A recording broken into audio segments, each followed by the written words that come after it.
Eleanor Washington stood frozen in the aisle as champagne dripped from her designer suit, the flight attendant's smirk visible to everyone in first class.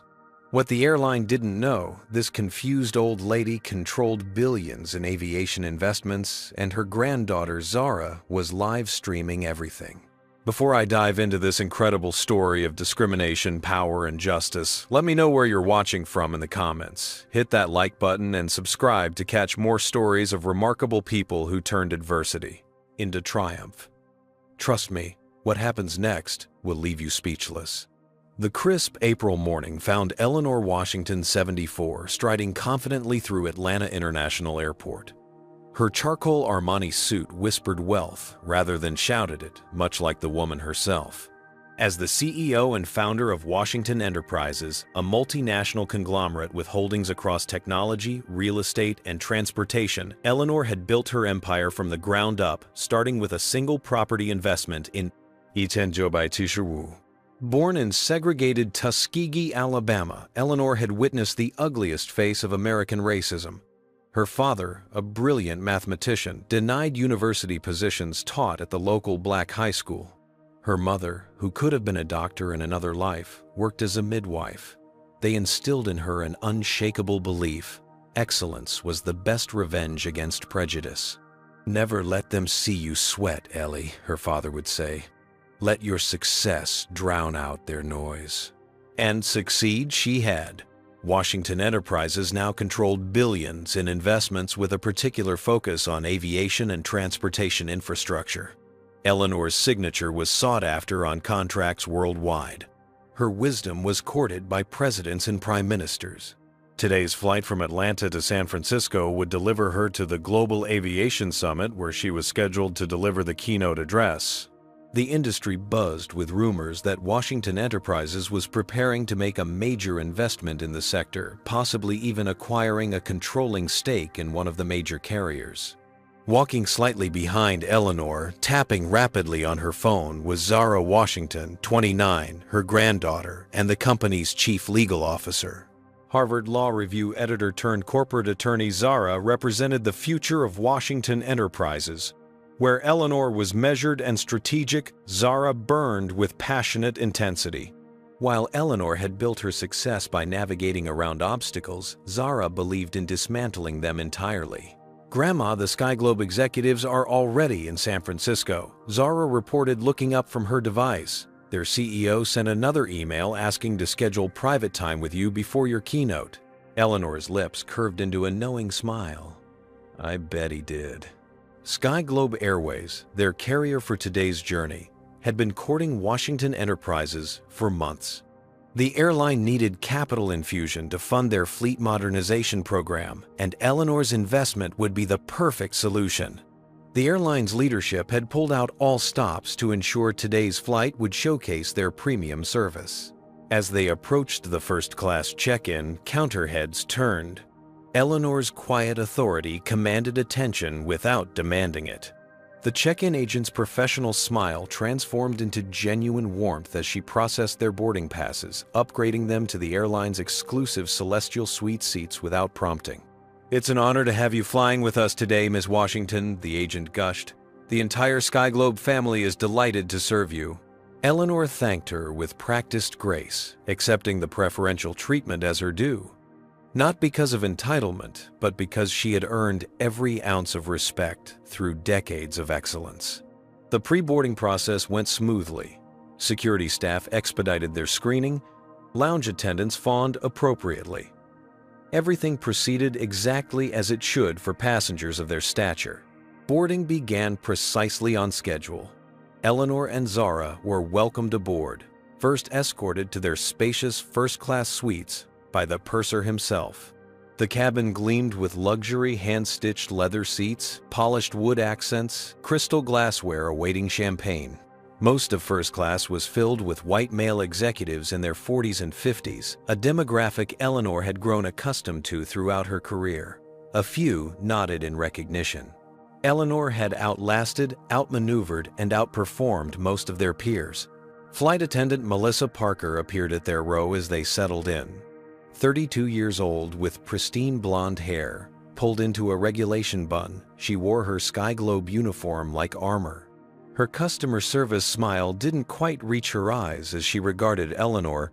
"Can I help you find your seat?" Melissa asked her, tone suggesting she believed Eleanor might be confused. "I'm exactly where I belong," Eleanor replied, evenly handing over her boarding pass. Melissa scanned it, her smile tightening almost imperceptibly. "Of course," she said, returning the pass. "Welcome aboard." She turned immediately to the younger white businessman across the aisle, her demeanor warming considerably. "Mr. Keller, so wonderful to see you again. Can I get your jacket, perhaps some champagne before takeoff?" Eleanor and Zara exchanged a glance, a fleeting communication perfected through years of navigating predominantly white spaces together. No words needed. They both recognized the slight. Eleanor merely raised an eyebrow, silently conveying that she'd cataloged the behavior but deemed it too minor to address. Neither woman could have predicted how this small moment of disregard would cascade into events that would transform an entire industry before the day was done. The champagne was coming, but not in the way anyone expected. The pre-flight bustle filled the cabin as final passengers boarded and flight attendants completed their preparations. Eleanor removed her reading glasses, setting aside the quarterly reports she'd been reviewing. Her carry-on bag remained in the aisle beside her suite, slightly too heavy for her to lift comfortably into the overhead compartment. Most flight attendants would have noticed immediately, offering assistance without prompting. Melissa Parker, however, seemed to develop selective blindness whenever she passed Eleanor's row, despite helping numerous other passengers stow their belongings. "Excuse me," Eleanor finally called, her voice carrying the quiet authority that had commanded boardrooms for decades. "Could I get some assistance with my bag, please?" Melissa glanced over, then gestured vaguely. "I'll be with you in just a moment," she replied, continuing down the aisle to cheerfully help a younger white woman with a much smaller bag. Eleanor's expression remained neutral, decades of practice masking any reaction. Beside her, Zara shifted forward slightly, protective instincts activated. Eleanor placed a restraining hand on her granddaughter's arm. "Not yet." 5 minutes passed. Melissa helped 3 more passengers, all white, all receiving her brightest smile and most attentive service. She passed Eleanor's still waiting bag twice without acknowledgement. Perhaps she didn't see it, Eleanor murmured to Zara, though neither woman believed this. When Melissa next passed, Eleanor spoke more firmly. "Excuse me, I still need assistance with my bag." Melissa stopped, her smile fixed. "Oh, I'm sorry about that. Are you sure you're seated in first class? These suites are quite expensive." The cabin quieted slightly as nearby passengers registered the question. "I'm precisely where my boarding pass indicates," Eleanor replied, her voice level but carrying a hint of steel. "Seat 2, a celestial suite." "It's just that we don't usually see." Melissa caught herself recalibrating. "Let me see your boarding pass again." Eleanor handed it over, maintaining perfect composure despite the growing tension. Melissa examined it with exaggerated care before returning it. "Upgrades, I suppose. We're seeing all sorts these days." Her tone made clear what sorts she meant. Across the aisle, businessman Thomas Reed lowered his financial newspaper, frowning at the exchange. He'd negotiated with Eleanor Washington during his banking career and recognized both her and the disrespect being shown. "My grandmother doesn't need upgrades," Zara interjected coolly. "Washington Enterprises maintains accounts with every major airline. She flies private when commercial service is inadequate." Recognition flickered across Melissa's face, uncertainty followed by recalculation. But rather than adjusting her approach, she doubled down. "Well, even our most experienced travelers sometimes need guidance," she said with artificial sweetness. "First time in Celestial Suite, the overhead compartments can be tricky." She reached for Eleanor's bag with patronizing slowness, as if demonstrating a complex procedure to someone of limited capacity. "I've flown over 4 million miles," Eleanor stated flatly. "I'm familiar with overhead compartments." As Melissa lifted the bag, her grip appeared to slip. The expensive leather carry-on tumbled, catching the edge of a serving tray. A full glass of champagne that had been prepared for another passenger toppled directly onto Eleanor's suit. The golden liquid splashed across her lap and chest, soaking into the fine fabric. Gasps erupted from nearby passengers. The businessman across the aisle half rose from his seat, mouth open in shock. "Oh!" Melissa exclaimed, a hand flying to her mouth. Her expression flickered between surprise and something else, something that looked disturbingly like satisfaction. What an unfortunate accident. Eleanor sat perfectly still, champagne dripping from her suit onto the premium cabin floor. Decades of maintaining composure during business crises served her well in this moment. "Napkins, please," she requested calmly. Melissa handed over a single cocktail napkin entirely inadequate for the spill. "Dark fabrics hide stains anyway," she remarked, loud enough for nearby passengers to hear. "You'll barely notice it by the time we land." The comment hung in the air, its implications unmistakable. Zara Washington had been raised to navigate white spaces with strategic patience, following her grandmother's example. But she was of a different generation, one less willing to absorb indignities silently. With subtle movements, she positioned her phone at an angle, capturing both her grandmother's champagne-soaked suit and Melissa's barely concealed smirk. "I believe this requires more than a cocktail napkin," Thomas Reed spoke up from across the aisle, offering his own unused linen napkin. "Miss Washington, I can't believe this level of service on Sky Globe. This is outrageous." Other passengers murmured in agreement. The atmosphere in first class had shifted from privileged comfort to uncomfortable witness. "You should be more careful next time," Melissa told Eleanor, ignoring the rising tension in the cabin. "These things happen when people aren't used to the first-class environment." The comment was the final insult. An accusation disguised as advice, prejudice, masked as helpfulness. In that moment, as champagne continued to drip from her grandmother's ruined suit, Zara Washington made a decision that would ultimately reshape an entire industry. She tapped the live stream button on her social media app.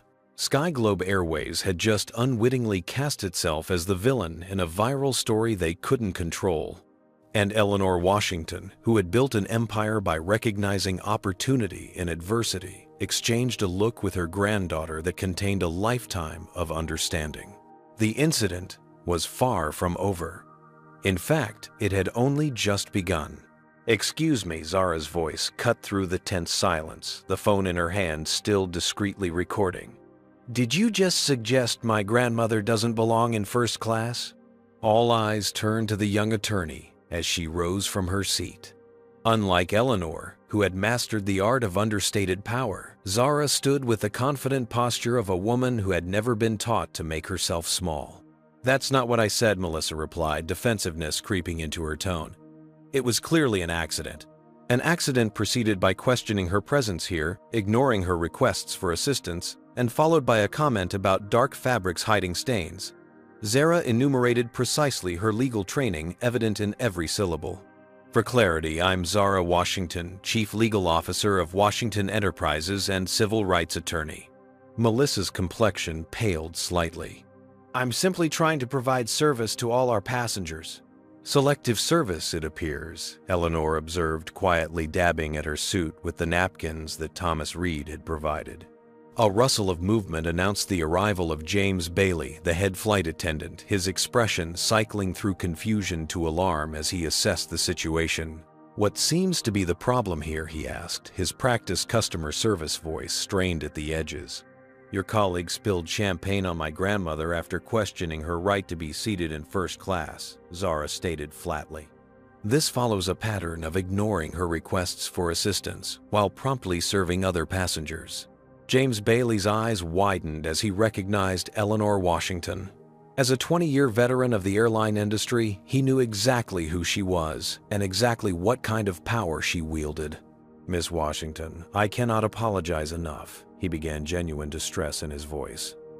"This is absolutely not representative of Sky Globe's standards. Please allow us to."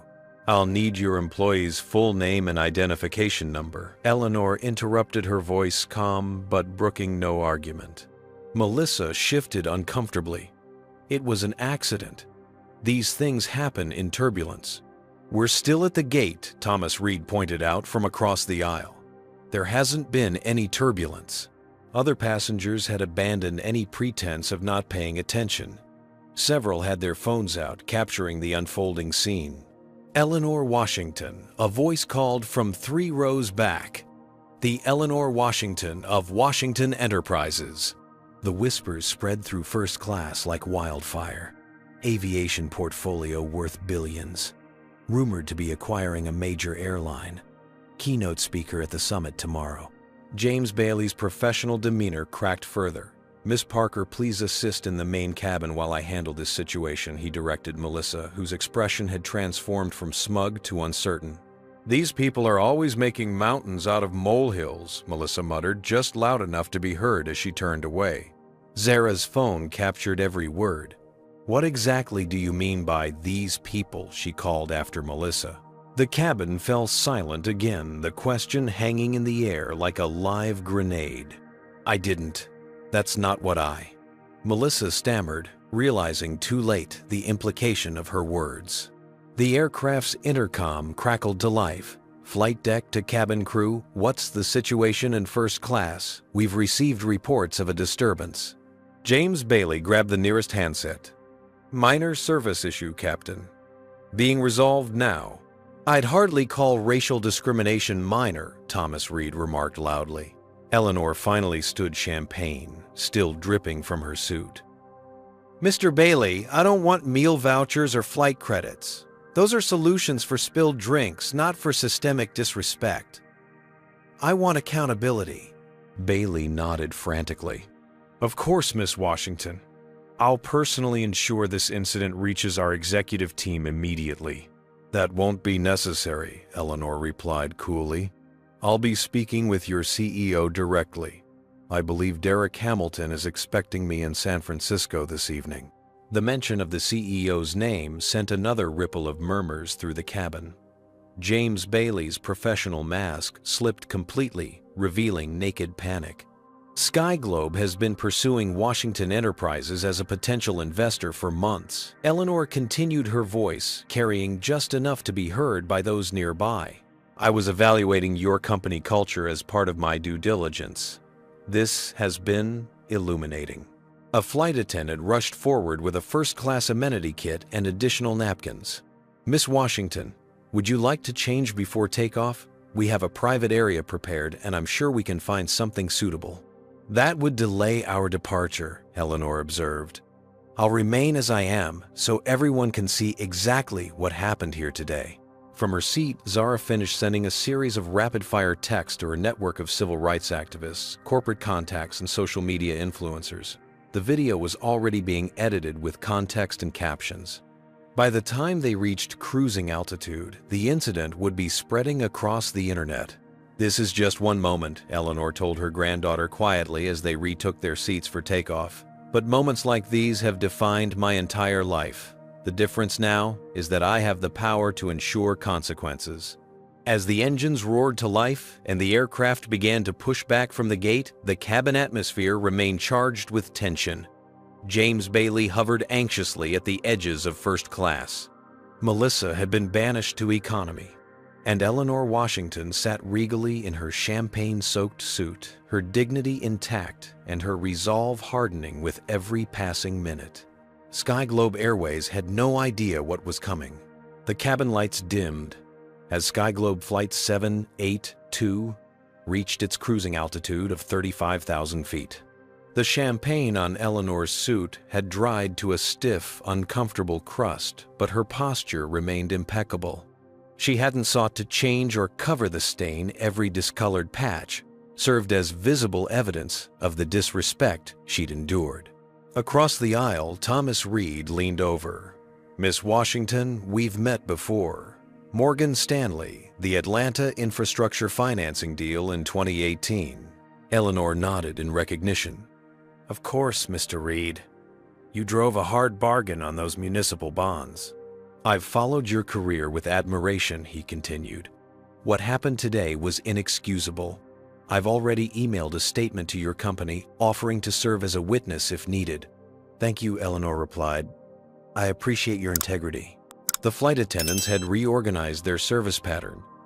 James Bailey now personally attended to the Washington women, while Melissa remained conspicuously absent from first class. The airline's damage control efforts were palpable but inadequate, like using a bandage to treat a hemorrhage. Eleanor turned to Zara, their voices low. "Update me." Zara's fingers swiped across her tablet screen. "The initial video clip has already hit 50,000 views, and it's accelerating. I've activated our response network. Civil rights organizations, corporate watchdogs, and aviation industry reporters are all over this. Number Eleanor Washington and number Sky Globe racism are trending in 3 markets. And our team. Marcus has pulled Sky Globe's complete investment portfolio and ownership structure. Legal is reviewing our options. PR has prepared 3 different response scenarios, depending on how the airline reacts." Zara's efficiency had always impressed Eleanor, even in crisis situations. "Good. Now show me what else you have." Zara hesitated, then passed her tablet to her grandmother. On screen was a compilation of complaints against Sky Globe Airways from the past 5 years, all involving discriminatory treatment of passengers of color, particularly in premium cabins. 27 documented incidents, Zara explained quietly. All settled privately with NDAs. No policy changes implemented. 3 involved the same flight attendant, Melissa Parker. Eleanor studied the data, her expression unchanged, but her mind calculating rapidly. "Pattern and practice," she murmured, using the legal terminology for systematic discrimination. "Exactly. This isn't an isolated incident. It's corporate culture." Zara retrieved her tablet. "The question is, what do we do about it?" Eleanor gazed out the window at the cloud formations below. Her reflection in the plexiglass showed a woman who had navigated far more treacherous conditions than this throughout her 7 decades. "Do you remember what I told you when you were 8 years old and that teacher said you were articulate?" Eleanor asked.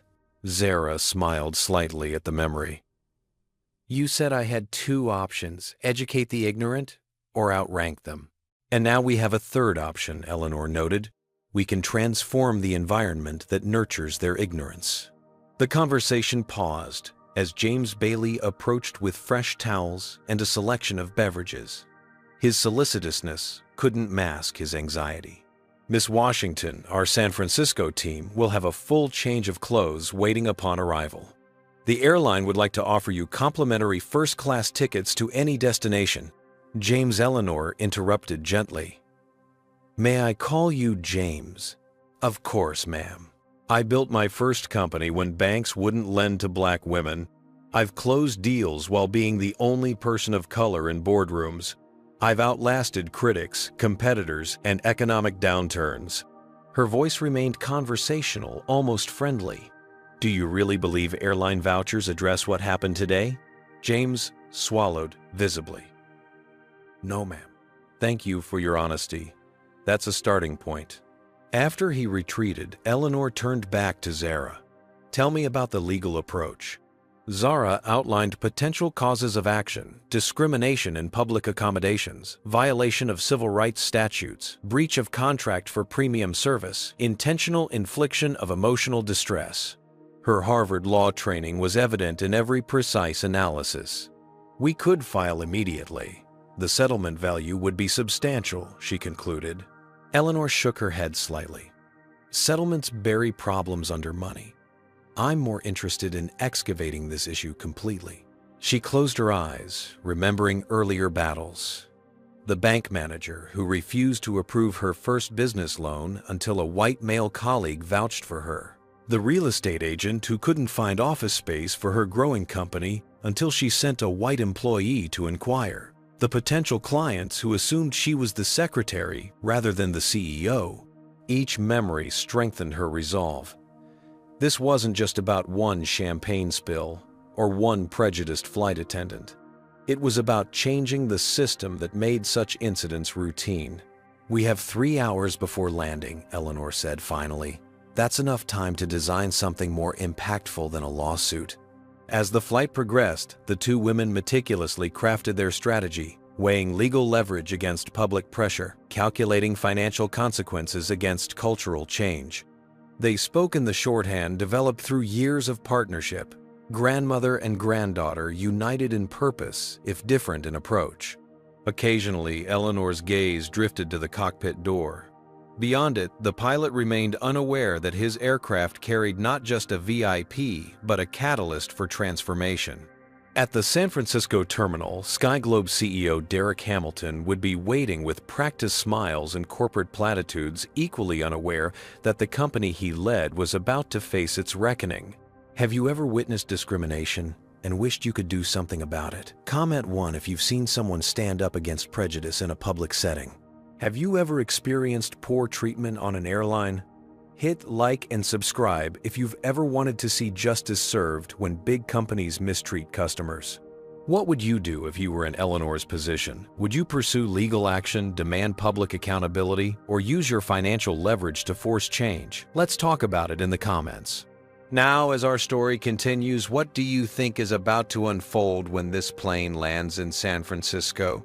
Will SkyGlobe Airways recognize the gravity of their situation before it's too late? Or is Eleanor Washington about to deliver a masterclass in consequence management? Fasten your seatbelts. This journey is about to encounter significant turbulence. The wheels of SkyGlobe Flight 782 touched down at San Francisco International Airport at precisely 2:17 p.m. Pacific Time. By 2:19 p.m., Zara Washington's carefully edited video had been shared 50,000 times. By 2:25 p.m., as the aircraft taxied to its gate number, SkyGlobe racism had become the top trending topic nationally. By 2:30 p.m., as passengers began to disembark, the airline's stock had dropped 3 points in a sudden, unexplained plunge that had analysts scrambling. Eleanor Washington remained in her seat as first class emptied her champagne-stained Armani suit, a badge of dignity rather than embarrassment. Zara stayed beside her, monitoring the exploding situation on her devices. CNN is running it, she murmured to her grandmother. MSNBC has reached out for an interview. The video has hit 2 million views. Eleanor nodded, unsurprised. And the airline, their social media team, posted a generic response about investigating the situation. They clearly don't understand the magnitude yet. James Bailey hovered nearby, his composure fraying as messages flooded his company phone. Miss Washington, there's a reception committee waiting at the gate for you. Our CEO, Derek Hamilton, has finally found time in his schedule for us. Eleanor finished. How convenient. As they finally rose to leave, Eleanor moved with the measured grace that had carried her through decades of business battles. The stains on her suit might as well have been medals of honor. She refused the flight attendant's offers of alternative routes through the terminal, choosing instead to walk the public concourse where her appearance would raise questions. The jetway revealed the first indicators of crisis.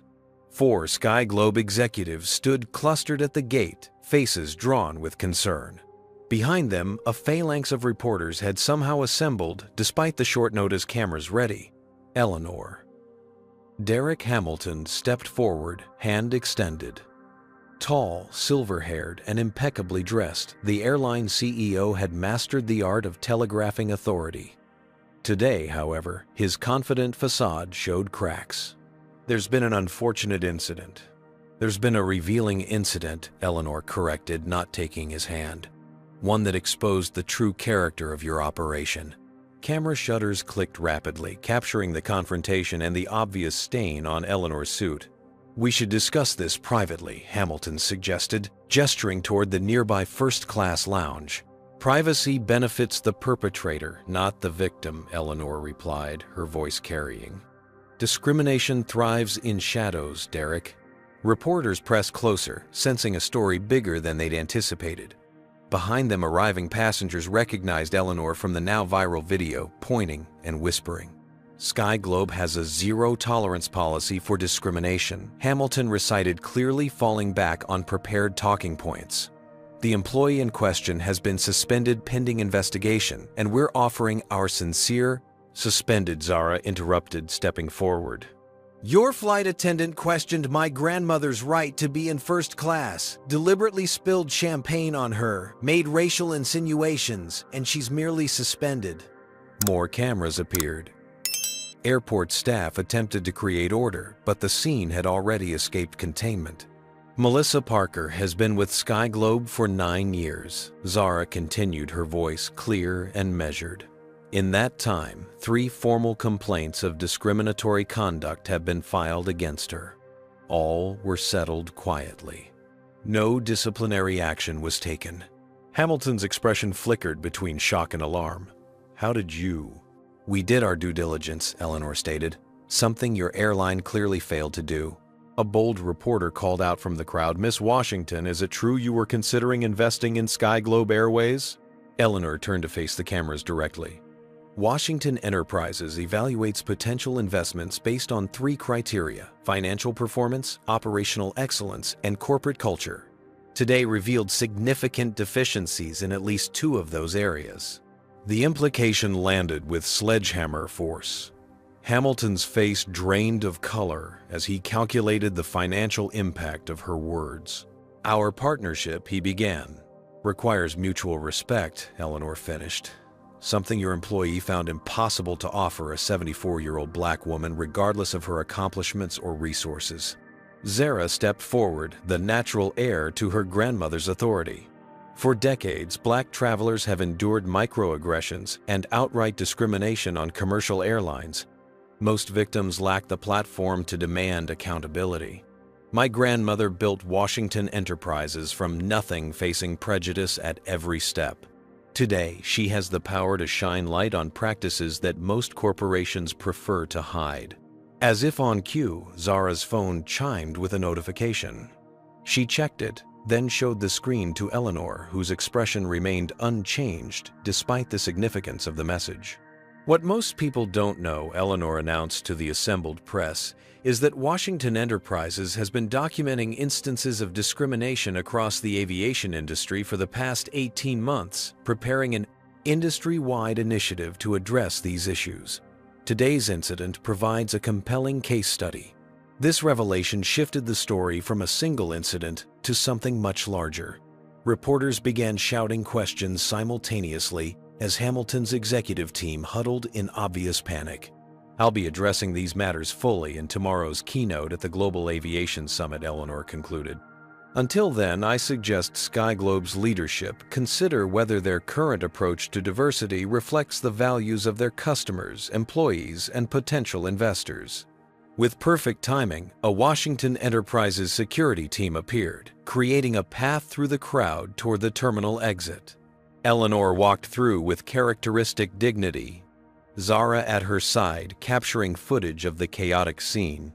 Behind them, Derek Hamilton was already on his phone, likely calling an emergency board meeting. The Sky Globe executives scattered to manage various aspects of the unfolding crisis. And throughout the terminal, travelers watched the scene unfold on airport televisions, many of them recording and sharing content that would further amplify the story. In the executive car waiting curbside, Eleanor finally allowed herself a moment of relaxation. Your generation certainly knows how to create a firestorm, she remarked to Zara. We learned from watching yours fight battles with limited weapons, Zara replied, still monitoring the explosion of coverage. Sky Globe's stock is down 7% and falling. Their customer service lines are overwhelmed with calls. Competitors are already circling, promoting their diversity initiatives. Eleanor nodded, gazing out at the San Francisco skyline. When I started in business, our struggles remained invisible to the wider world. No viral videos, no instant accountability. Does it feel different? Zara asked, fighting in the open rather than behind closed doors. Eleanor considered this as their car navigated toward their hotel. Power has always been visibility, she finally said. The ability to be seen on your own terms. Today, we seized control of the narrative. At the Fairmont Hotel, staff were clearly expecting them, whisking them directly to the presidential suite without standard check-in procedures. Inside, a team of Washington Enterprises executives had already established a command center, monitoring the situation across multiple screens. Marcus Chen, Eleanor's chief strategy officer, greeted them with a tablet displaying real-time data. Sky Globe's in freefall. Their crisis response has been textbook inadequate. 3 board members have contacted us directly, distancing themselves from management's handling. Eleanor nodded. And the industry reaction? Mixed. Competitors smell blood. Industry organizations are drafting statements condemning discrimination while avoiding direct criticism of Sky Globe. The summit organizers have offered you extended speaking time tomorrow. As the team briefed her on developments, Eleanor removed her stained jacket for the first time, handing it to an assistant with instructions to preserve it exactly as it was. That suit would eventually hang in the Washington Enterprises Museum, marking a pivotal moment in corporate accountability. "What's our next move?" Zara asked, still energized from the confrontation. Eleanor settled into a chair overlooking the city, her expression thoughtful. "Now we wait. Let them scramble. Let them feel the pressure of public scrutiny and financial consequence. By morning, they'll be desperate for resolution. And if they're not, then Washington Enterprises will demonstrate what real leadership looks like," Eleanor replied. "Sometimes transformation requires external force." As evening fell over San Francisco, Sky Globe Airways executives gathered in emergency sessions, their comfortable world suddenly destabilized. What they couldn't know was that Eleanor Washington had been planning this moment of reckoning long before Melissa Parker spilled that fateful glass of champagne. The incident had merely accelerated a process already set in motion by a woman who had spent her lifetime converting obstacles into opportunities. The champagne stain would eventually fade. The impact of Eleanor Washington's response never would. The Sky Globe Airways corporate headquarters in Dallas hummed with frantic energy despite the late hour. Emergency lighting illuminated conference rooms that would normally be dark, revealing clusters of executives, lawyers, and public relations specialists huddled over laptops and phones. The crisis management team had been operating without breaks since the first video hit social media, their expressions growing increasingly grim as the situation spiraled beyond containment. In the main boardroom, CEO Derek Hamilton paced the perimeter while department heads delivered updates that ranged from concerning to catastrophic. Stock closed down 9%, reported Chief Financial Officer Lawrence Jenkins. After-hours trading suggests we'll open another 4 to 6 points down tomorrow. Institutional investors are calling for explanations. 2 hedge funds have already reduced their positions. Chief Marketing Officer Stephanie Warner followed with equally dire news. Social media metrics are off the charts, all negative. Traditional media has picked up the story on every major network. Our response statement has been labeled inadequate and tone-deaf. Competitors are subtly capitalizing on our vulnerability with targeted ads, emphasizing their diversity commitments. Cancellations, Hamilton asked, his voice hoarse from hours of crisis calls. Accelerating, confirmed the VP of Sales. Corporate accounts are particularly concerning. 4 major clients have suspended their contracts pending review, citing ethics clauses. The University of California system has announced they're re-evaluating their relationship with us. Celebrity endorsers are distancing themselves on social media. The room fell silent as the chief legal officer cleared his throat. Beyond the immediate public relations damage, we're facing serious legal exposure. The pattern of complaints uncovered by Washington Enterprises could support a class action.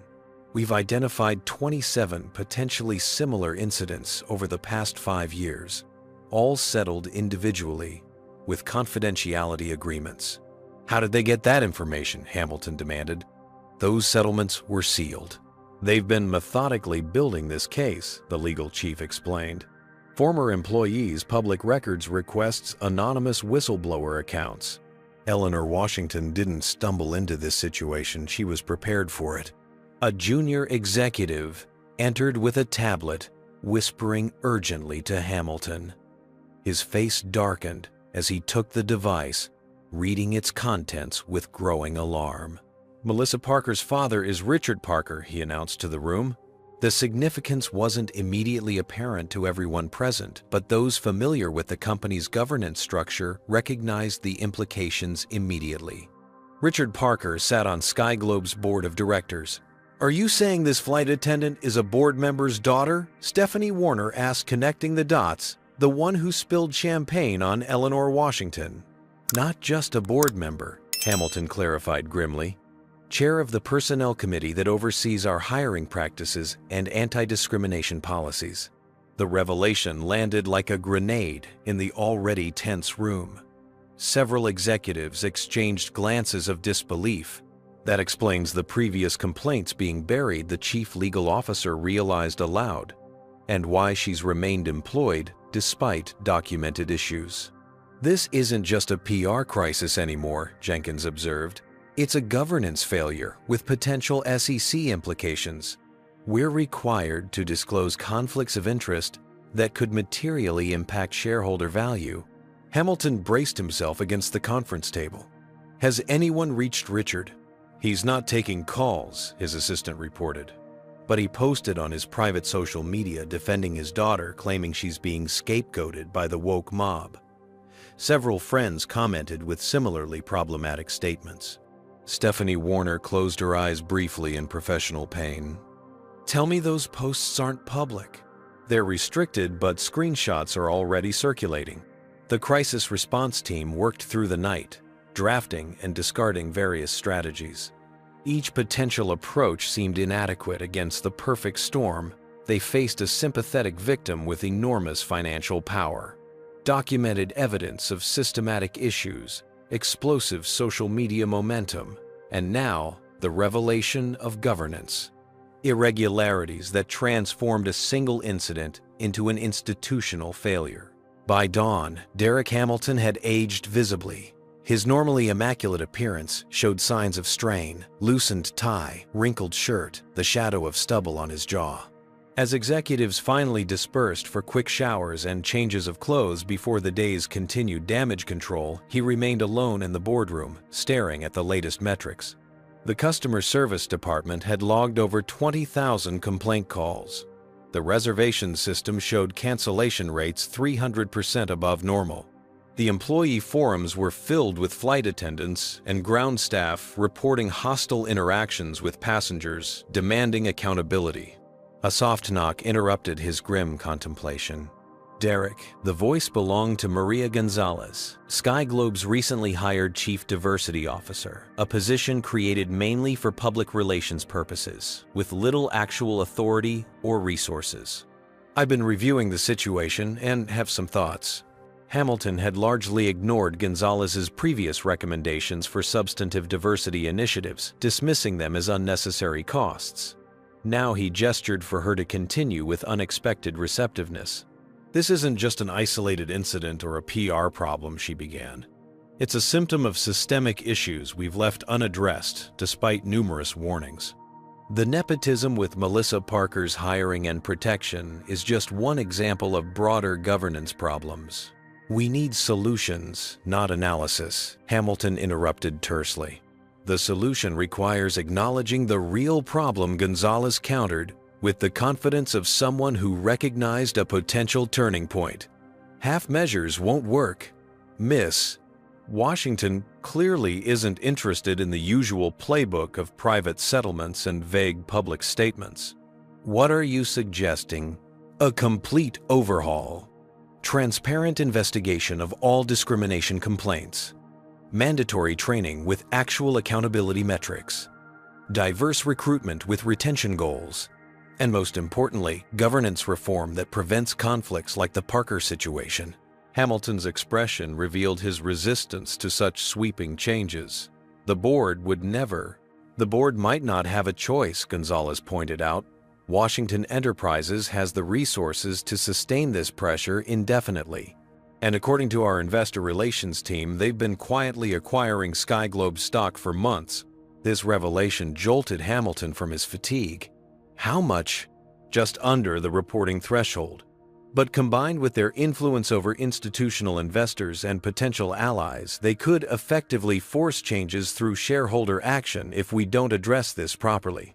As the implications sank in Hamilton's phone signaled an incoming message. The blood drained from his face as he read it. Eleanor Washington just announced she'll be holding a press conference immediately following her keynote at the summit today, he reported. and she's invited former Skyglobe employees to share their experiences. Across San Francisco at the Global Aviation Summit, attendees were already buzzing with anticipation. The schedule showed Eleanor Washington's keynote had been extended and moved to the main hall to accommodate overwhelming interest. Industry leaders who had previously competed for her attention now wondered if they might be her next target.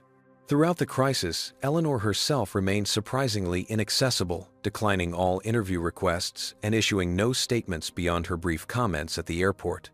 This strategic silence only amplified speculation about what she might say when she finally took the stage. Back in Dallas, as dawn broke over Skyglobe headquarters, the crisis team reconvened with reinforcements, crisis management consultants, diversity experts, and additional legal counsel.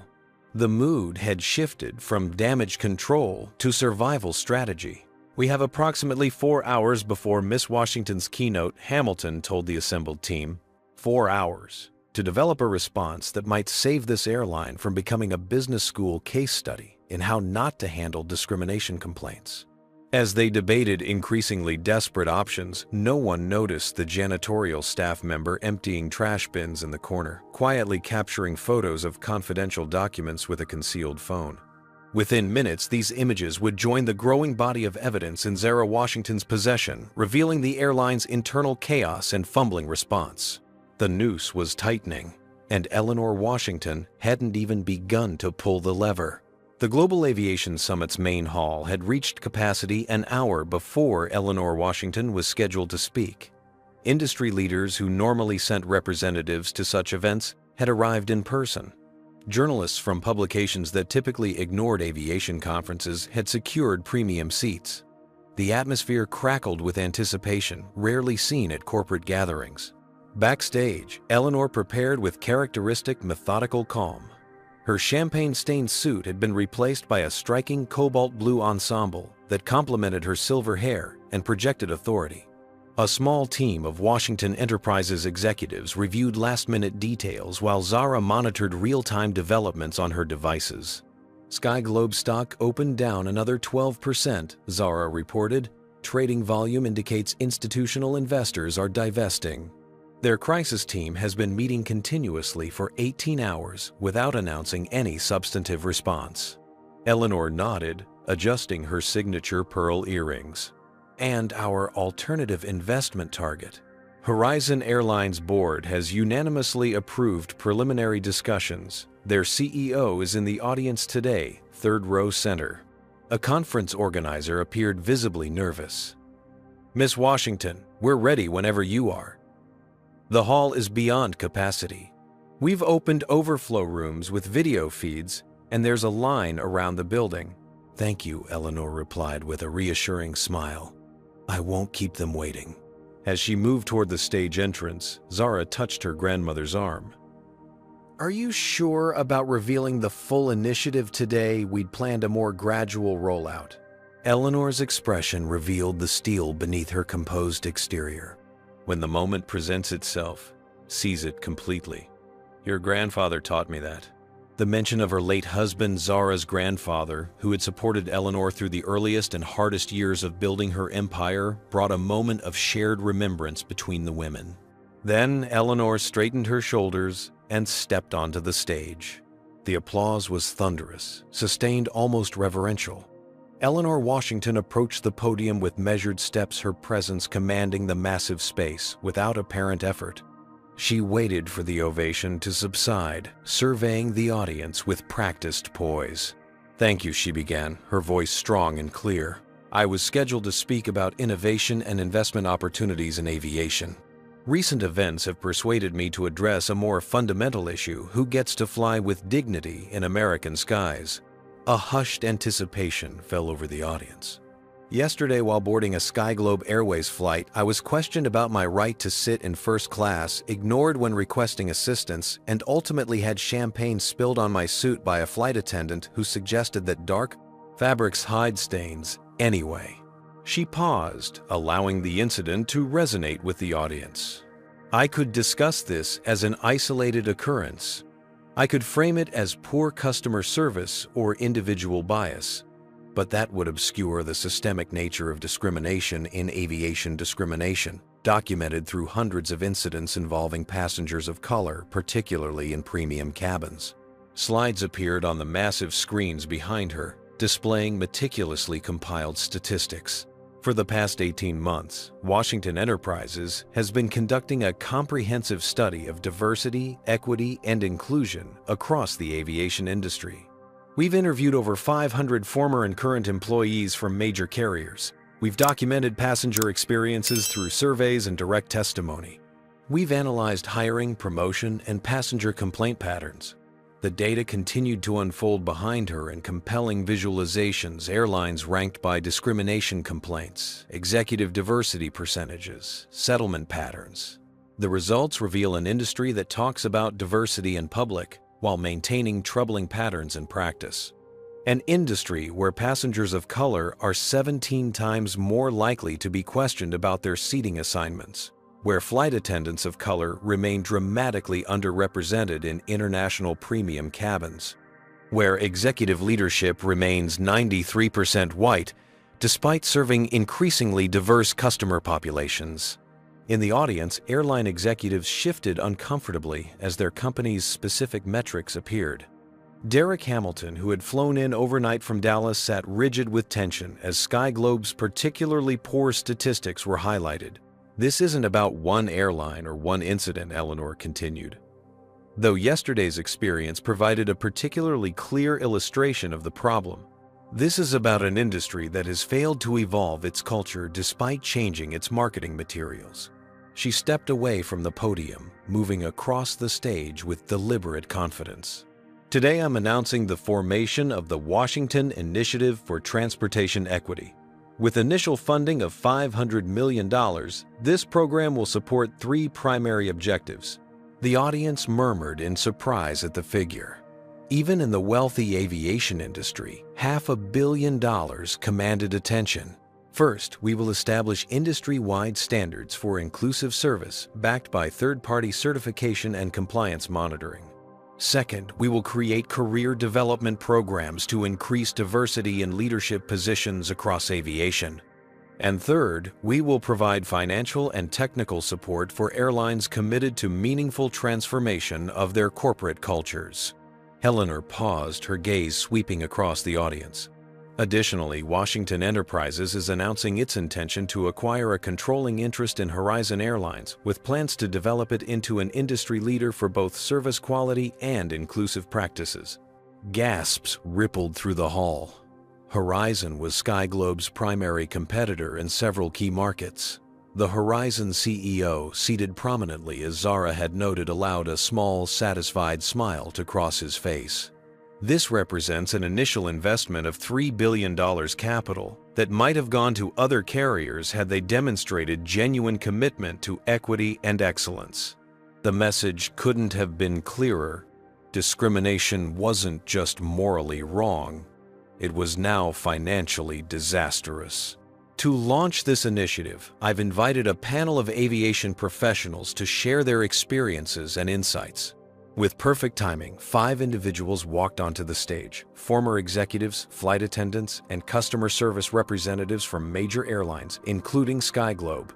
Their testimonies clearly rehearsed, but powerfully authentic, detailed patterns of discrimination that had been systematically dismissed or buried. Most devastating was the appearance of James Bailey, the Sky Globe head flight attendant from yesterday's incident, who had apparently resigned his position overnight to join Eleanor's cause. I've witnessed discriminatory treatment of passengers throughout my 20-year career, he testified. When we reported these incidents, we were told not to create problems or damage the brand. Yesterday's incident was the breaking point for me. Miss Washington deserved better. All passengers deserve better. As the panel concluded, Eleanor returned to the podium for her closing remarks. The hall remained absolutely silent, the audience stunned by both the scope of the revelations and the comprehensive response she had orchestrated.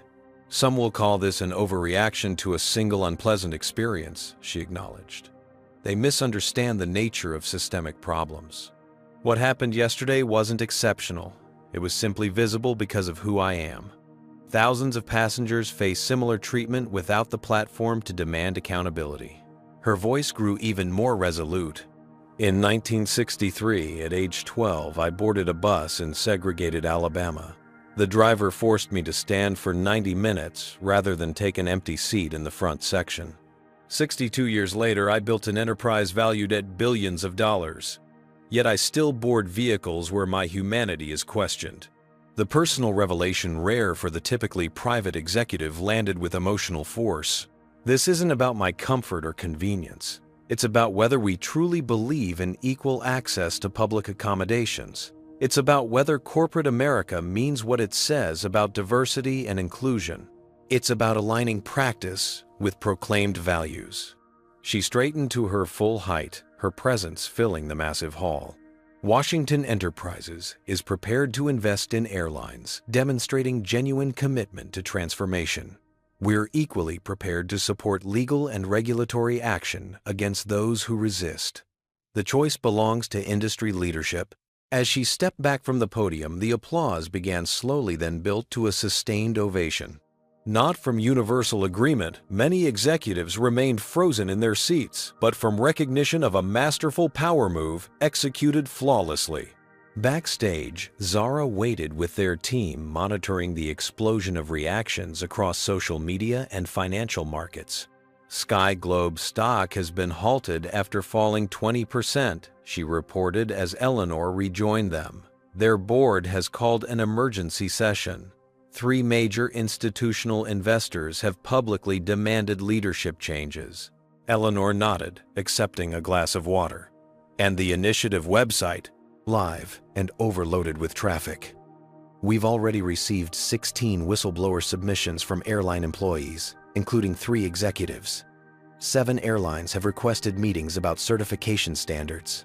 A conference organizer approached nervously. Miss Washington, there's a sensitive situation. Sky Globe CEO Derek Hamilton is requesting a private meeting immediately. He seems desperate. Eleanor exchanged a meaningful glance with Zara. The next phase was beginning exactly as they had anticipated. Tell Mr. Hamilton I'll see him in 30 minutes, she replied calmly, after my press conference. As the organizer hurried away, Zara checked her phone again and smiled. Melissa Parker has been terminated effective immediately. The board member, her father, has been asked to resign. First steps, Eleanor observed, but meaningful ones. She rolled her shoulders slightly, the only indication of the emotional and physical toll of the past 24 hours. At 74, she had orchestrated a response that executives half her age couldn't have managed. The champagne incident hadn't merely been answered. It had been transformed into an industry-changing catalyst. Are you ready for the next round? Zara asked. Eleanor Washington straightened her already perfect posture. I've been ready for 60 years. The Peninsula Hotel's executive conference room had been secured on short notice at considerable expense. Its mahogany table gleamed under discreet lighting, elegant flower arrangements softened the corporate atmosphere, and floor-to-ceiling windows offered panoramic views of San Francisco Bay. Under different circumstances, it would have been an ideal setting for high-level negotiations. Today, it felt like neutral territory for a surrender. Eleanor Washington sat at one end of the table, composed and regal in her cobalt blue suit. Zara occupied the chair to her right, an array of documents and devices organized precisely before her. 2 Washington Enterprises attorneys flanked them, while their security team maintained a discreet presence by the doors. At the opposite end, Sky Globe CEO Derek Hamilton projected forced confidence, despite his obvious exhaustion.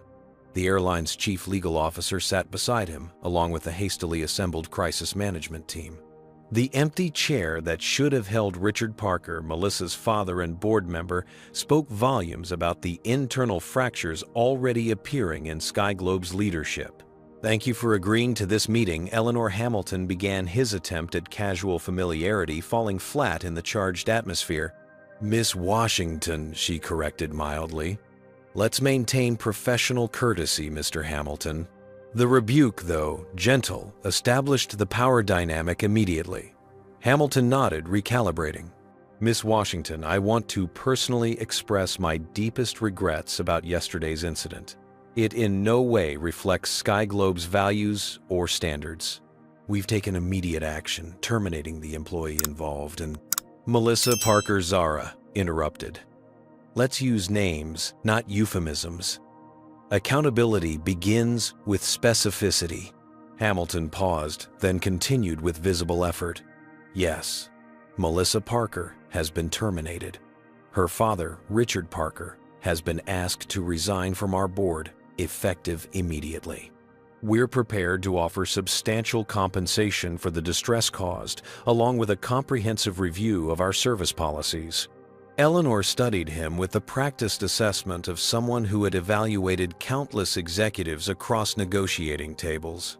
You misunderstand the situation entirely, Mr. Hamilton. This isn't a settlement discussion. Then what? This is an assessment of whether Sky Globe Airways can be salvaged as a corporate entity. The bluntness of her statement silenced the room. Even Zara glanced at her grandmother, surprised by the directness of the approach. Hamilton's professional facade cracked slightly. With all due respect, Miss Washington, despite this unfortunate incident, Sky Globe remains a multi-billion-dollar carrier with a stock that's lost 31% of its value in 24 hours, Eleanor interjected. Major corporate accounts suspending contracts, consumer boycotts gaining momentum, class action lawyers circling, and evidence of governance failures that would interest both the SEC and the Department of Transportation. The Sky Globe legal team exchanged worried glances. Hamilton's expression tightened.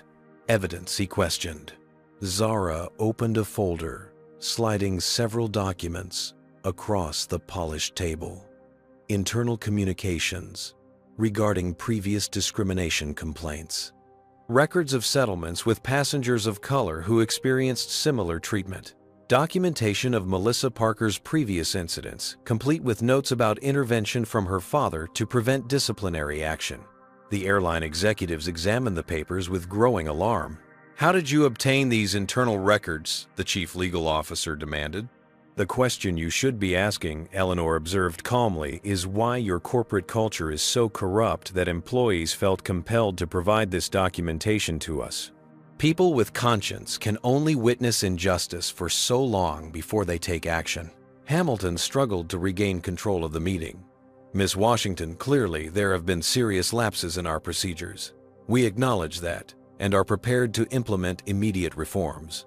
But surely we can discuss this reasonably as business people without destroying a company that employs thousands. I've been reasonable for 74 years, Mr. Hamilton, Eleanor replied, her voice level but carrying unmistakable conviction. I was reasonable when banks denied me loans despite perfect qualifications. I was reasonable when real estate agents couldn't find office space for my growing company until I sent white employees to inquire. I was reasonable yesterday when your flight attendant treated me with contempt and poured champagne on my suit. She leaned forward slightly. Reasonableness has its limits. Sometimes transformation requires more forceful measures. The tension in the room was palpable when a commotion at the door interrupted the standoff.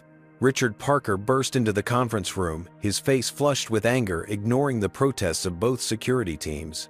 "This is outrageous," he shouted, glaring at Eleanor. "A witch hunt over a spilled drink. My daughter's career destroyed. My reputation tarnished."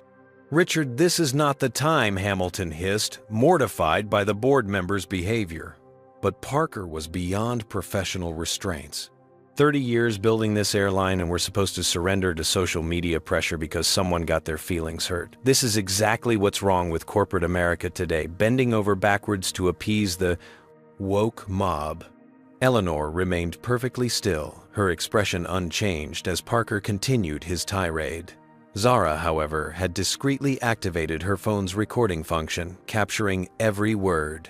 "My daughter did nothing wrong," Parker insisted, his voice rising. "So she didn't recognize some old black woman as a VIP. That's hardly a firing offense. We've always handled these complaints quietly before." A voucher, a formal apology letter from customer relations, maybe a small settlement with an NDA. Problem solved. But now we're restructuring the entire company because the wrong person got offended.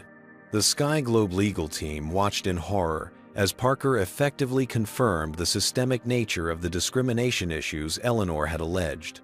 Hamilton appeared physically pained, knowing the damage being inflicted with every word. Mr. Parker, Eleanor finally spoke, her voice quiet but penetrating. Thank you for your honesty. You've just confirmed what we suspected. Sky Globe's leadership views racial discrimination as a public relations issue rather than a fundamental failure of corporate values and legal compliance. Parker finally seemed to register the implications of his outburst, his momentum faltering as he looked around the room. Your reaction, Eleanor continued, mirrors that of your daughter yesterday. When confronted with the consequences of discriminatory behavior, both of you responded not with reflection, but with outrage at being held accountable. She turned to Hamilton. This is why cosmetic changes are insufficient, Mr. Hamilton. The problem isn't one flight attendant or one board member. It's a culture that tolerates prejudice until it becomes publicly visible. The CEO knew he was witnessing the complete collapse of his company's negotiating position. Parker had just validated every accusation while being recorded footage that could easily join the growing media narrative around Sky Globe's practices. Richard Hamilton said quietly but firmly, I need you to leave now. Your presence is only making the situation worse. You're taking her side, Parker demanded incredulously. There are no sides here anymore, Hamilton replied, a note of resignation entering his voice. Only the reality we need to face. As security escorted the still protesting Parker from the room, a heavy silence descended. The confrontation had clarified what Eleanor Washington had understood from the beginning. Sky Globe's problems weren't isolated incidents, but symptoms of entrenched attitudes. Eleanor allowed the silence to stretch, knowing its psychological impact.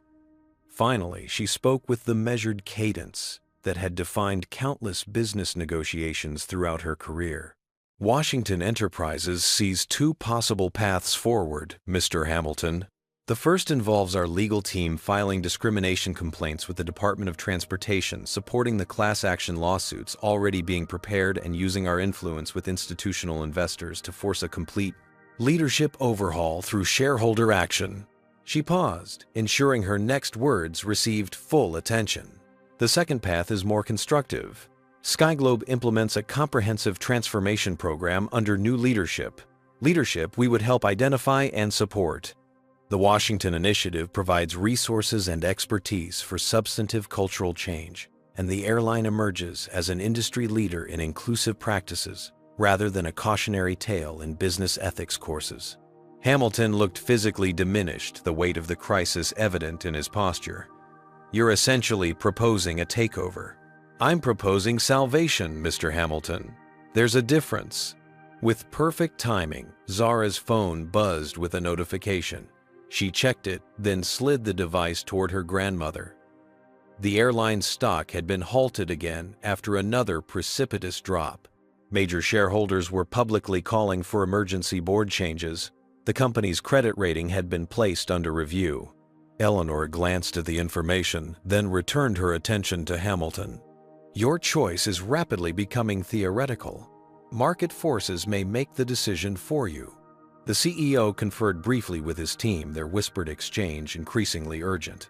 Finally, he straightened his shoulders and faced Eleanor directly.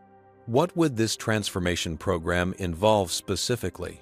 It was the question Eleanor had been waiting for, the pivot point, where resistance transformed into reluctant cooperation.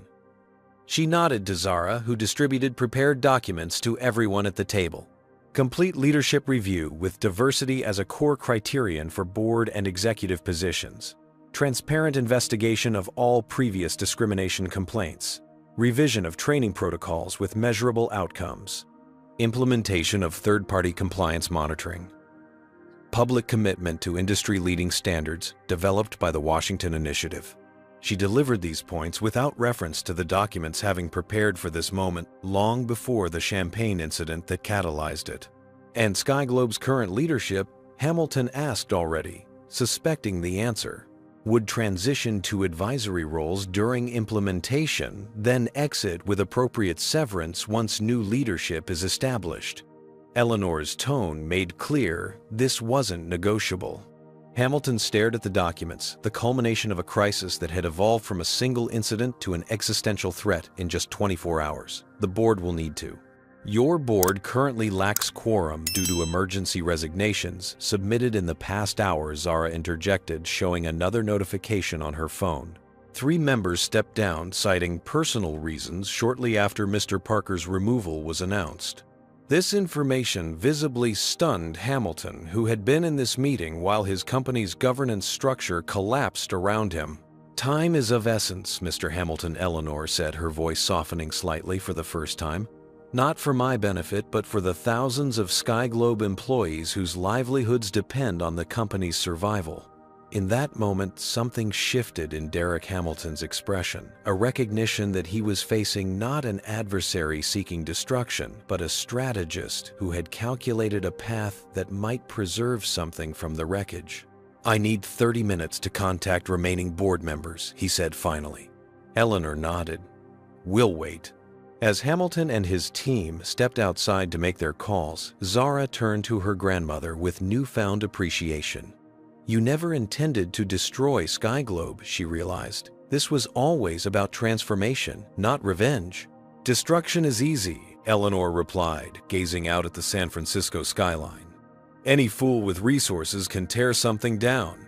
Building something better, that's the real challenge. For the first time since the champagne incident, she allowed herself a small smile. Besides, why waste a perfectly good airline when you can remake it instead?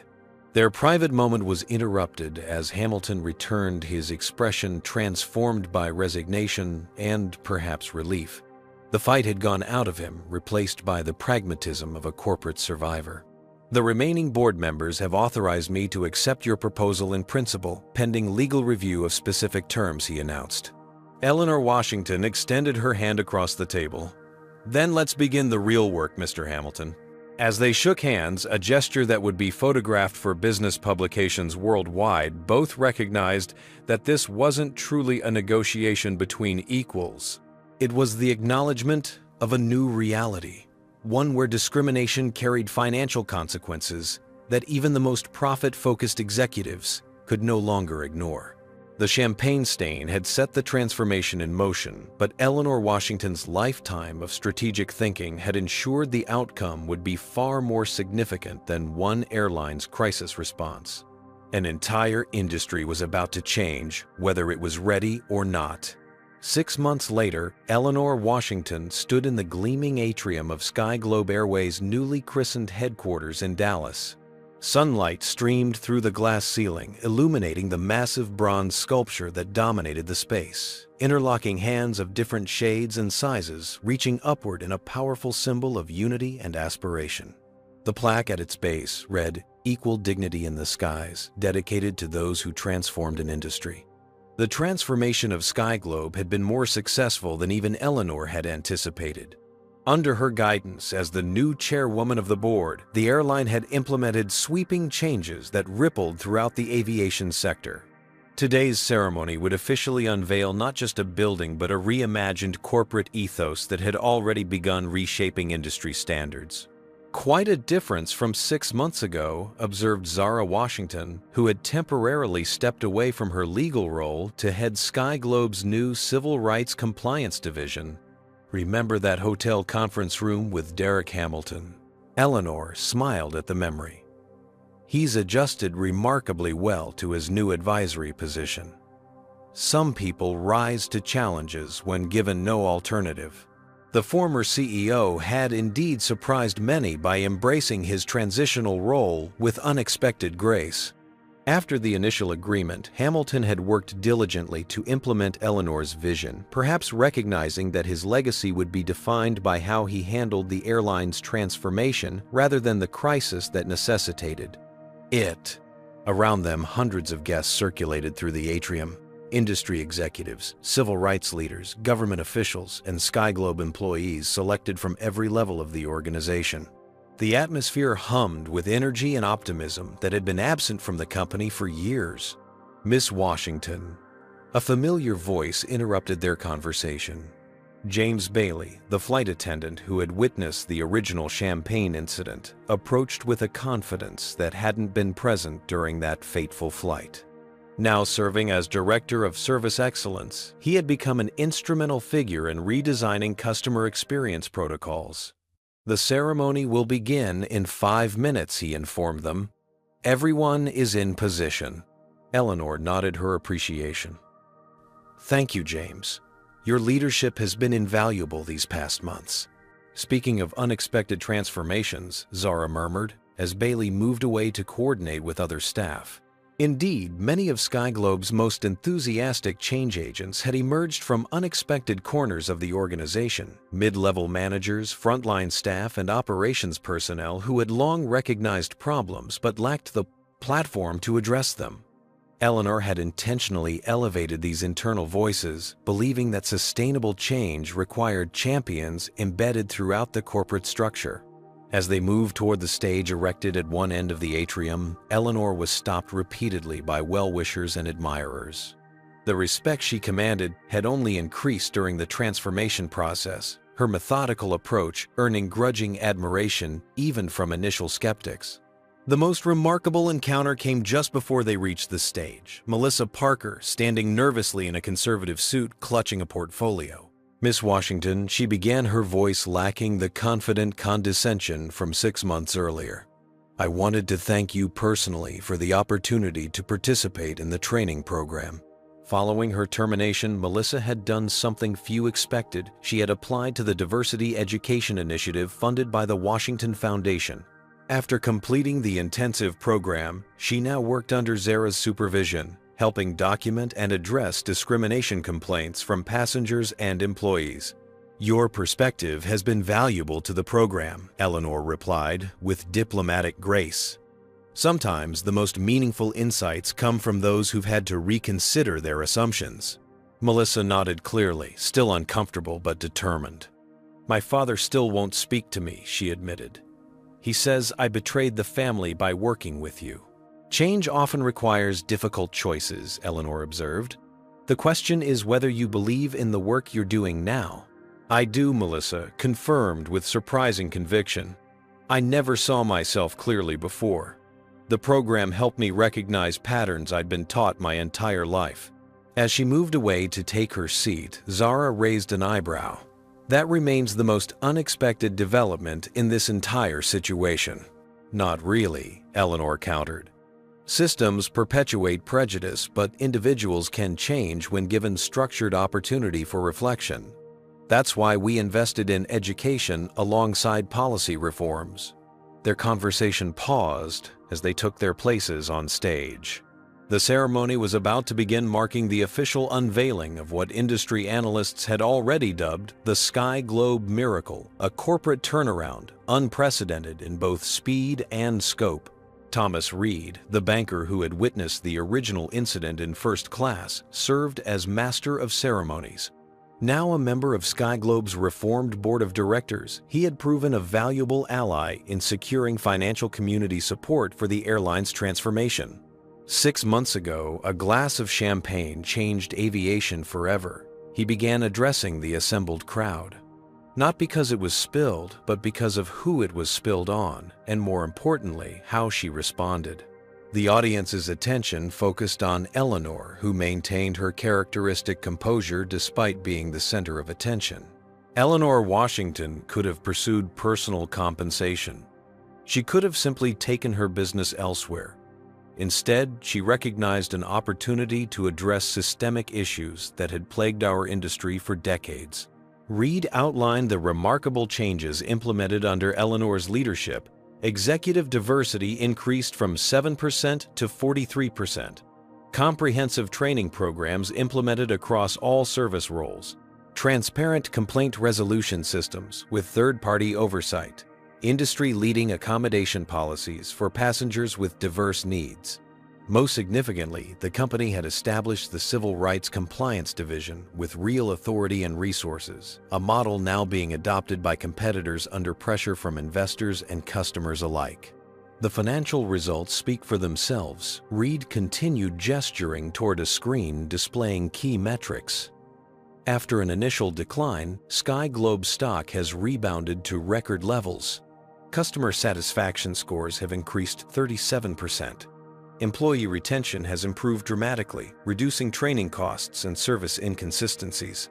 The message was clear. Diversity and inclusion weren't just moral imperatives, but sound business strategy. This revelation had transformed resistance into enthusiasm among even the most profit-focused stakeholders. When Eleanor finally took the podium, the applause was deafening, a stark contrast to the controlled response at the Aviation Summit 6 months earlier. Now, the admiration wasn't reluctant, but genuine, born of witnessing a master strategist at work. "Thank you," she began, her voice carrying the quiet authority that had become her trademark. What we celebrate today isn't a building or even a corporate transformation. We celebrate the possibility of aligning practice with principle, of creating spaces where dignity isn't determined by appearance or background. She surveyed the audience with measured confidence. 6 months ago, I stood before the aviation industry and described discrimination as a systemic problem requiring systemic solutions. Many viewed this as radical. Today, 7 major carriers have adopted the Washington Initiative standards. 19 have implemented similar compliance divisions, and regulatory agencies are considering new requirements based on our model. The statistics impressed even those familiar with the initiative's progress. What had begun as one company's crisis response had catalyzed industry-wide evolution. This transformation wasn't my accomplishment alone. Eleanor continued, acknowledging key contributors with characteristic generosity. It required courage from whistleblowers who provided documentation, commitment from employees who embraced difficult changes, and ultimately, wisdom from executives who recognized that meaningful reform offered a path to renewed success. She gestured toward former CEO Derek Hamilton, who nodded in acknowledgement from his seat. Their relationship had evolved from adversarial to collaborative, as he embraced his role in the airline's reinvention. Most importantly, Eleanor concluded this transformation required the collective voice of passengers who demanded better, who shared their experiences despite past dismissals, who supported companies making genuine progress while holding others accountable. As her speech concluded, the ceremony transitioned to its symbolic culmination. Eleanor and Zara, joined by a diverse group of employees representing every department and level of the organization, unveiled the official plaque, naming the headquarters after civil rights pioneers who had challenged transportation segregation throughout American history. The moment carried particular resonance for Eleanor, whose childhood memories included the Montgomery bus boycott and who had experienced segregated travel firsthand. Her journey from that reality to this podium represented not just personal achievement, but historic progress, incomplete but meaningful. After the ceremony, as guests moved toward the reception area, Eleanor and Zara took a private moment in the executive elevator. Grandma Zara said quietly, "Do you ever think about what would have happened if Melissa Parker hadn't spilled that champagne? If she'd just provided normal service?" Eleanor considered this counterfactual with her characteristic thoughtfulness. The Washington Initiative was already in development. We'd already documented the patterns and prepared our strategy. What Melissa Parker provided wasn't the cause, but the catalyst, the visible manifestation of invisible problems. She gazed out the elevator's glass wall at the transformed organization below. "In my experience, systemic change requires both preparation and opportunity. We had prepared meticulously. The champagne provided our opportunity." The elevator reached the executive floor, where a more intimate gathering of key figures awaited. Before the doors opened, Zara asked one final question.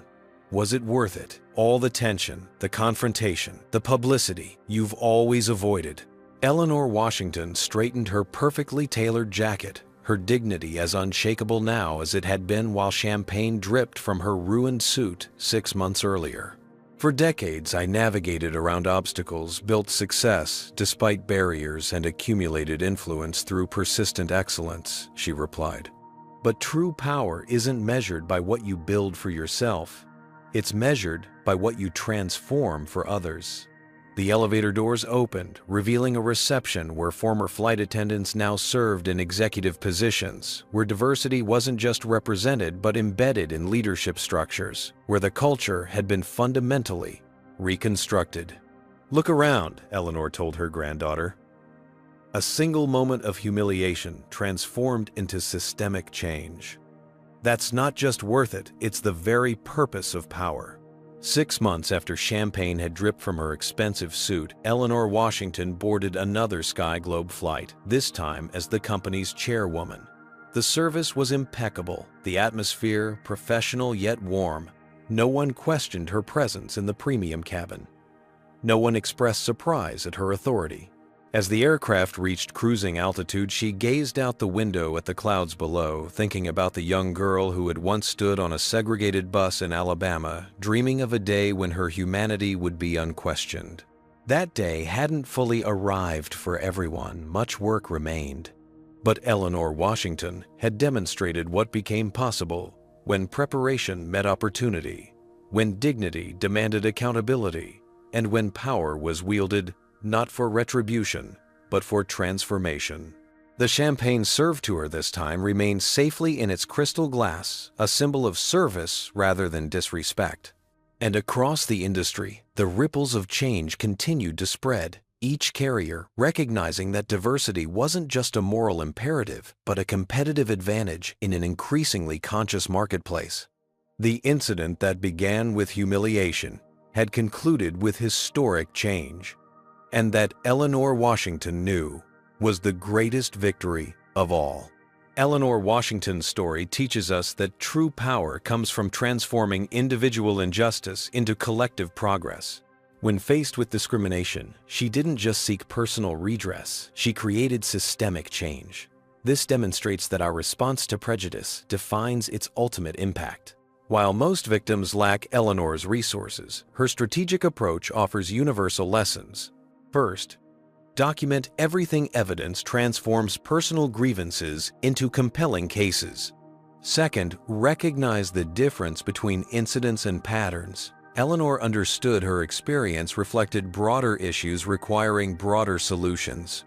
Third, use whatever leverage you possess, whether financial, social, or moral, to demand accountability beyond superficial apologies. Most importantly, Eleanor shows us that dignity isn't granted by others, but maintained through our responses to indignity. She remained composed even as champagne dripped from her suit, knowing her ultimate response would be more powerful than any immediate reaction. The story also reveals how discrimination often persists because it remains profitable, or at least not costly, until someone with power forces financial consequences.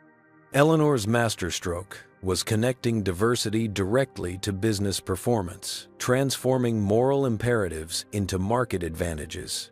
In our own lives, we may not share multinational corporations, but we all possess the capacity to transform moments of humiliation into opportunities for meaningful change. Have you ever witnessed or experienced discrimination and wished you had the power to create real change? What would you have done in Eleanor's position? Share your thoughts in the comments below. If this story of turning racism into a catalyst for transformation resonated with you, please hit that like button and subscribe for more powerful narratives that explore how individuals can overcome systemic barriers. Did Eleanor's strategic approach inspire you? Tag someone who embodies that same dignified resilience in the face of prejudice. Your support helps us continue sharing these important stories that challenge us to think differently about power, prejudice, and progress. Thank you for joining our community of thoughtful viewers committed to understanding and addressing racism through powerful storytelling. Together, we can transform individual moments of injustice into movements for lasting change.